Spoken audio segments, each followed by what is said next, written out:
Joining me now is Jessica Valenti, columnist of The Guardian US, founder of Feministing.com, and there's a lot I want to talk to you about, and I was reading your reaction to this over the weekend. First, I want to start with the New York Post headline, because we're going to get into the horrible morass of pathology that was apparently the shooter. But there's nothing exculpatory. This is the choice of Rupert Murdoch's publication on the day after this to put a picture of some random young woman who figured at some point in the deranged fantasies of this person with the idea that her turning him down was the precipitating incident for this violence. Right. Women are always responsible for males' violent behavior in this picture. And I'm glad that you mentioned those websites in the beginning, because we're already seeing responses to this tragedy on those websites saying, well, if only women had slept with him, this whole tragedy could have been avoided. These websites, this world of the men's rights movement is something that I've been hearing about from you and other feminist writers that I'm friends with and follow for a long time. And at some level you think, well, the internet is full of crazies and weird subcultures. What's different about this? Like, how is this factored in your life? It's factored in my life in more ways than I would care to say or even get into, because of the fear that's still there and the threats that I still get. But I can say that, when I read this intense 140-page manifesto and when I watched these videos from the shooter, the language felt very familiar to me. This is language that I've heard before, and I don't think I'm alone in that, and I don't think that public feminists and writers are alone in that. I think that this is language that women hear every day and that American women get almost every day, and that's why you've seen this sort of incredible response online to it. And that's what's really most disturbing to me about this language, is that it's not sort of crazy by American standards, the sexism. It's actually quite commonplace, what he's saying. What do you mean by that? I mean that what he's saying, that men are entitled to sex with women, that women are sluts and whores.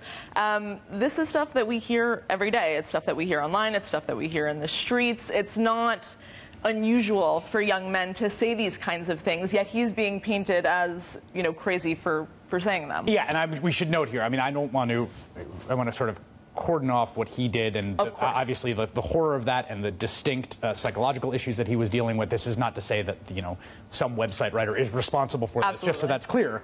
But yes, the articulation there, particularly this, and it manifests itself in this sort of violence, this very charged violence rhetoric, which I've seen when friends of mine have showed me their inboxes. I mean, they read like threats that people I know are getting day in, day out, every day. I mean, as the price of being a woman in public space, that is what people are getting. And I think the dam kind of burst a little bit this weekend. I think it did. And I hope that people are paying attention, and I hope that people understand how dangerous this language is. And yes, you can't directly say that anyone is responsible for something as horrible as this, but even individual people, every time you call a woman a slut, every time you tell a rape joke, you're contributing to a culture that tells people like this shooter that what he thinks is okay and reasonable.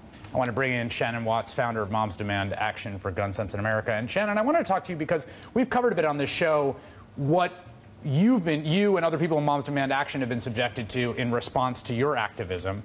And it has seemed to me like there's this very ugly gendered component to the whole thing. There are a lot of self-described or self-imagined macho dudes in the open carry movement who've called you and the women that you were organizing with every kind of vile, aggressive name in the book. Yeah, that's absolutely true, whether it's online or offline. And there seems to be this idea that somehow women are going to take their guns away or take their rights away, when all we're talking about is something as simple as background checks. So the kind of anger and hatred that has engendered has been bizarre. Whether it's emails or tweets, or even showing up with armed carry in restaurants like Chili's and Chipotle's, and Sonic, around women and mothers. And so there seems to be no line or distinction between what is acceptable behavior and what's not. It seems to me also that when we're looking at this, the horrible thing that happened this weekend and the influences him, there is this kind of awful Venn diagram of two subcultures in American life that in their ugliest form can be very ugly indeed, and that is this kind of gun culture, the ugliest parts of gun culture, and I want to be specific here, the ugliest parts of gun culture, and the ugliest parts of this kind of online misogyny. there's this obsession. He says in one line in the video, "I will be the ultimate alpha male." Like, explain the currency of that term. The alpha male is, as you said, he's the head macho guy, and everyone else is a beta male. The alpha male gets all the ladies, and he looks a certain way. I mean, they even have, if your jaw is not a particular, sharpness, then you're a beta male. It's very, very bizarre. Yeah, just so people are clear, there's a whole universe. Yeah. Like, if you like a universe with like language and abbreviations and acronyms where like people are trading back and forth how to get women and why women are terrible in the same sentence, and there's a whole like world. Right. there. And I should say, this is really, it's a combination of mental health, gun culture, racism, misogyny, but also, I think most importantly, this toxic masculinity that says manhood is about aggression and violence, especially towards women. Shannon, do you think that's part of what the dynamic has been in the reaction to Moms Demand Action about guns and men and guns? I do. Women have not had a seat at the table to discuss this issue. We are 54% of the electorate, but we make up 19% of Congress. So the NRA has really run roughshod over our members of Congress, our state legislators, even American businesses.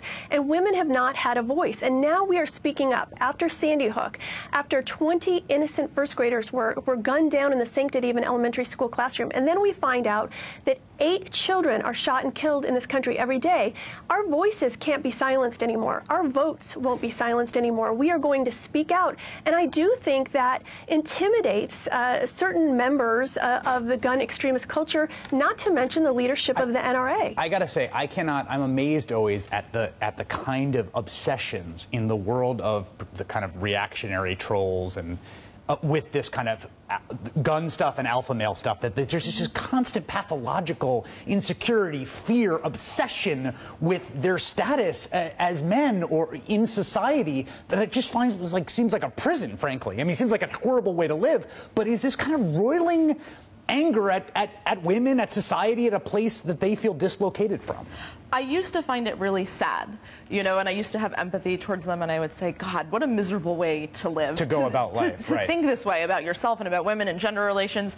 But now it is really scary because they're providing this narrative to young people who are unwell, who want a place to put their resentment, and they're saying, put it on women. And they're actually doing real damage, and I think in the case of folks, women who are trying to live in public space, who are writing on the internet, Shannon, people who are being activists, who are trying to organize a Mom Demands Action meeting in a strip mall in Fort Worth. I mean, there's a real cost when you think, oh, you can come to our meeting, but there might be some dudes who show up with, assault rifles to just stare you down.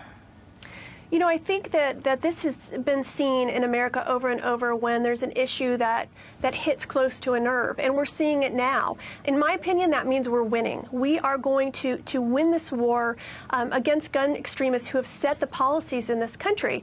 And if that's the price we pay, so be it. We are no longer going to be silenced. As a mother, I have a right to use my voice and my vote to show what direction this country should go in, and I won't be silenced by gun bullies. Bullies, which is the key theme here. Are feminists winning? Is that part of what this dark world that this shooter had some relation to and involvement with and was reading? Is that part of the I'm just looking for a silver lining in the wake of horrible news, but I think in a way, yes. I think feminists are winning sort of the national cultural conversation. The fact that these, hashtags and Tumblrs take off like they do certainly shows that people are ready for feminists to win, right? But the backlash that's still happening, I mean, the fact that you could have this 140-page misogynist manifesto by a mass murderer and people still say, yeah, sexism didn't really have anything to do with that, I think goes to show how far we still have to go. Thought experiment. If that was an anti-Semitic manifesto, if it was a white supremacist manifesto, if it was a jihadi manifesto, everyone would view it in clear and stark ideological terms, unquestionably. Right. We don't see misogyny as an ideology. We see it as a given for young men. Jessica Valenti from The Guardian U.S., Shannon Watts from Mom Demand Action for Gun Sense America. Thank you both. Really appreciate it. Thank you. Coming up, it's primary night in Texas, where dirty politics are nothing new, but we've got a story for you that is just beyond the beyond. That's next.